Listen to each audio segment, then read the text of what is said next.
শ্রী শ্রী মা সারদা দেবীর মন্ত্রশিষ্য স্বামী প্রেমেশানন্দ মহারাজ পূজ্যপাদ স্বামী শিবানন্দজি মহারাজের কাছে 1929 খ্রিস্টাব্দে সন্ন্যাস লাভের পূর্বে পূর্ববঙ্গের শ্রীহট্ট অঞ্চলে শ্রীরামকৃষ্ণ ভাব প্রচারে অক্লান্ত পরিশ্রম করেছিলেন। সন্ন্যাস লাভের পর শ্রীহট্টে ফিরে না গিয়ে তিনি ঋষিকেশের স্বর্গাশ্রমে তপস্যা করতে যান। তপস্যান্তে পূর্ববঙ্গে গিয়ে কিছুদিন ভাব প্রচারের কাজে যুক্ত থাকেন। এরপর 1936 খ্রিস্টাব্দে পূজ্যপাদ স্বামী অখণ্ডানন্দজি মহারাজের মহাসমাধির পর তিনি সারগাছি আশ্রমের দায়িত্বপ্রাপ্ত হন। বেশ কিছুদিন সারগাছি আশ্রমের অধ্যক্ষতা করার পর আবার ঋষিকেশে তপস্যার জন্য যান।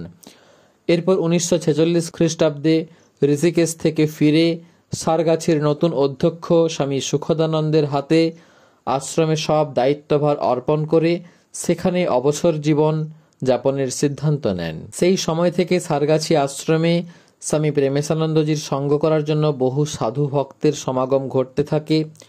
1958 থেকে 1967 খ্রিস্টাব্দ পর্যন্ত পূজনীয় স্বামী সহিতানন্দজি মহারাজ তখন ব্রহ্মচারী স্বামী প্রেমেশানন্দজির সেবা করার সৌভাগ্য লাভ করেন। প্রেমেশানন্দ মহারাজের সঙ্গে সাধু ভক্তদের যে সৎ প্রসঙ্গ হতো সেগুলি সহিতানন্দজি মহারাজ ডায়েরিতে লিখে রাখতেন। স্বামী প্রেমেশানন্দজির সমস্ত কথার মূল সুরই হল নিজ স্বরূপে প্রতিষ্ঠিত হওয়া, অর্থাৎ আমি যে দেহ নই, মন নই, বুদ্ধি নই, এ সমস্ত কিছুরই দ্রষ্টা, সে ব্যাপারে নিঃসংশয় হওয়া।